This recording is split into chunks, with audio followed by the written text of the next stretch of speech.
Untuk teman-teman yang ingin mempromosikan bisnisnya atau mendukung YouTube ini, bisa menghubungi nomor gua yang ada di kolom deskripsi. Dari grafik dribble, ternyata dari sisi statistik Tajon Buchanan memperlihatkan bahwa dia punya tingkat keberhasilan dribble yang rendah, teman-teman. Cuma 26,7%. Cerewetan ceking kita, nyerewetin apa aja. Teman-teman yang sedang kalian saksikan saat ini adalah Cerewetin Inter. Apa kabar teman-teman semua? Semoga dalam keadaan sehat. Akhirnya ada Here We Go dari Fabrizio Romano untuk pemain incaran kita yang selama ini sering dinyanyikan oleh Bang Roma ya. Buchanan, Buchanan.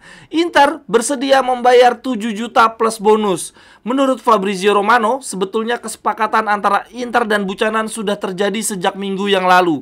Tetapi memang dealnya baru terjadi sekarang. Dan Tajon akan tiba di Inter, akan tiba di Milano besok pukul 10 pagi waktu setempat. Dan kemungkinan besar sudah menjalani medical test pada hari Kamis. Nah teman-teman, kalau kita mau melihat latar belakang proses perekrutan Tajon Buchanan ini, bisa dikatakan bahwa Inter, dalam hal ini adalah Ausilio dan Marotta ya, melakukan kerja dengan luar biasa. Mereka membungkus dengan sangat amat cepat ya target prioritas sekaligus target darurat Inter di bulan Januari ini. Ya memang ya teman-teman, Tajon Buchanan itu bisa dikatakan sebagai target prioritas sekaligus target darurat. Karena tanpa cederanya Cuadrado, gua rasa Inter tidak akan membeli Tajon Buchanan secepat ini di bulan Januari. Tajon Buchanan direkrut Inter secara prematur setelah wingback kanannya Juan Cuadrado mengalami cedera tendon Achilles dan dia memutuskan untuk operasi sehingga harus dirawat, harus pemulihan selama 3 bulan. Fakta menariknya teman-teman, ini dari berbagai sumber yang gue baca, ternyata Tajon Buchanan adalah pemain Kanada pertama di Serie A, dan begitu juga artinya adalah pemain Kanada pertama di Inter. Dan Kanada sendiri ternyata adalah negara ke-52 yang mengirimkan wakilnya, mengirimkan pemainnya ke Inter. Gokil. Ada 52 negara yang sudah pernah mengirimkan pemainnya ke Inter. Ini sesuai banget dengan namanya ya, Internazionale, International Brothers of the World. Untuk status perpindahan Buchanan sendiri masih harus dilihat apakah berkas-berkasnya sudah bisa komplit di hari Jumat ya, sehingga bisa tersedia di partai lawan Verona di hari Sabtu nanti. Teman-teman, sama seperti tahun lalu, di tahun ini gue bikin kalender yang kali ini adalah kalender 2024 dengan tema Inter. Ini tema bukan sembarang tema ya, bukan cuman ada foto-foto pemain Internya nih, tetapi ada jadwal Serie A Inter di 2024. Ini gua kasih tanda nih, ini nggak kelihatan kali ya kalau di kamera, ntar gua kasih gambar yang lebih zoom. Ini gua kasih tanda di jadwal pertandingan Inter. Contoh, di bulan Maret tanggal 3 ada logo Genoa, tulisannya H. Itu berarti di tanggal 3 Maret kita akan melawan Genoa di kandang sendiri, home. Kemudian 10 Maret, away melawan Bolonya. Ada logonya nih, keren banget. Lalu di bulan Februari contohnya, di tanggal 11 kita akan melawan Roma. Ini ada logo Roma, ada tulisan away-nya. Gokil banget. Ini adalah kalender meja. Dan bukan cuma ada kalender meja, gue juga ada kalender dinding yang jauh lebih besar. Gokil, lebih enak lagi ngelihatnya. Tuh, mantap banget. 7 Januari, home Verona, ada logo Veronanya. Untuk harga kalender meja dengan kalender dinding sama ya, sama-sama 75.000. Tetapi kalau beli dua bukan 150.000, 125.000. Lebih hemat. Belinya di mana? Bisa beli di Tokopedia dan ada di Shopee. Linknya ada di kolom deskripsi. Terima kasih teman-teman. Nah, yang kemudian menjadi tanda tanya besar adalah seberapa bermanfaat sih sebetulnya Tajon Buchanan untuk Inter? Apakah kita memang seperlu itu mengeluarkan 7 juta di bulan Januari untuk pemain muda dari Liga Antah Berantah?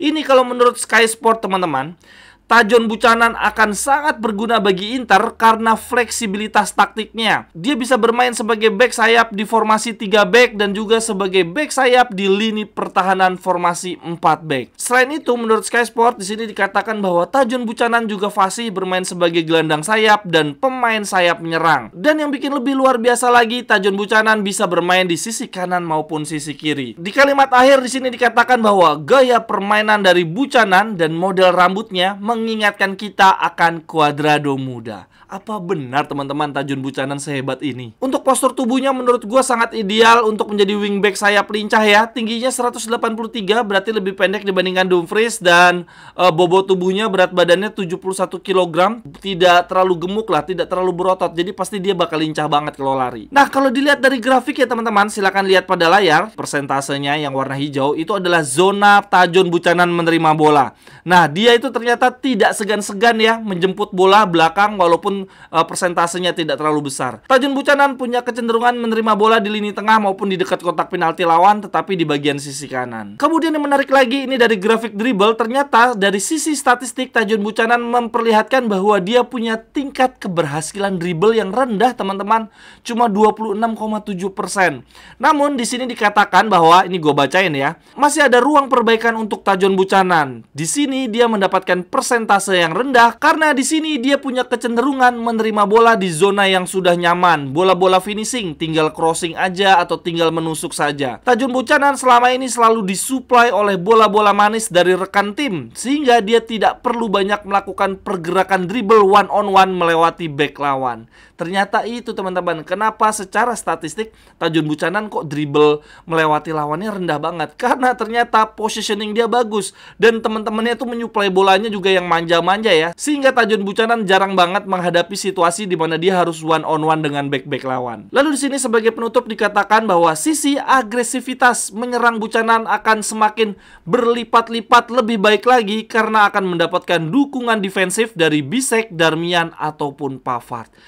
Aduh, jadi nggak sabar. Babak pertama si Dumfries main, lalu babak kedua ketika lawan-lawan mulai kelelahan, kita akan melihat Buchanan mengobrak-abrik pertahanan lawan. Tapi ya teman-teman, kalau dilihat dari usianya Tajun Buchanan, skillnya dan karakteristik pemainnya, ini sih Inzaghi banget ya. Pemain sayap yang memang sangat disukai Inzaghi. Dan kalau melihat sepak terjangnya Inzaghi, dia ini punya daya magis ya, punya kemampuan menyulap pemain-pemain mediocre menjadi pemain world class. Contoh, Immobile, kemudian ada Lazzari juga waktu di Lazio menggila. Di Inter Calhanoglu disulap juga menjadi regista terbaik di dunia. Lalu jangan lupa juga loh, Di Marco dan Lautaro mencapai peak performance dalam karirnya bersama Simone Inzaghi. Jadi gue sangat amat optimis Tajun Buchanan bisa disulap oleh Inzaghi menjadi wingback kanan terbaik di dunia. Lalu yang terakhir untuk cerewetin Inter hari ini, gue ingin mengundi giveaway 100.000 yang disponsori oleh Castello ID ya. Ini ada tebak skor dan tebak pencetak gol partai melawan Genoa.